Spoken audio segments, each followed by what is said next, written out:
রাজধানীর সবচেয়ে বড় পাইকারি ইলিশের বাজার সুয়ারীঘাট। যৌক্তিক দাম ও ইলিশের পরিমাণ দেখতে সেখানে গেলে বিক্রেতারা বলেন ভোরের আলো। শুকনো মরিচ পেঁয়াজ দিয়ে পান্তা ইলিশ আর বাঙালিপনা। পহেলা বৈশাখে এ ঐতিহ্য যুগ যুগান্তরের, কিন্তু সাম্প্রতিক বছরগুলোতে অসাধু ব্যবসায়ীদের কারসাজিতে আকাশ ছোঁয়া দামে এসব থেকে মুখ ফিরিয়ে নেওয়ার অবস্থা অনেকের। 800 টাকা 900 টাকা হালি 1600 টাকা চাই, কিভাবে কিনবো? চলে যেতেছি, দাম কম মূল্যে খাবো।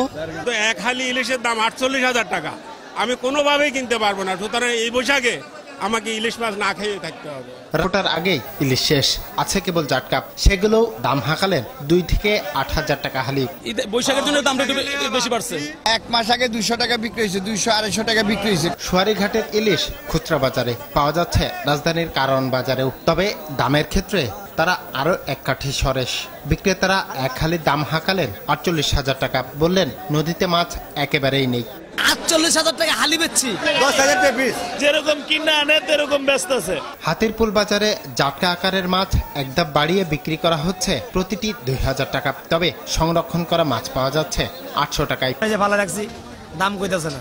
দাম বেশির কারণে হয়তো একটু কম চলে। গেল বছরগুলোতেও ইলিশ নিয়ে অরাজকতা হয়েছে। শেষ পর্যন্ত ফল বৈশাখের আগের দিনের বাজার ক্রেতা শূন্য, বিক্রি হয়নি ইলিশ। এবারও বাড়তি দামের কারণে সে অবস্থা হবার দুশ্চিন্তায় বিক্রেতারা।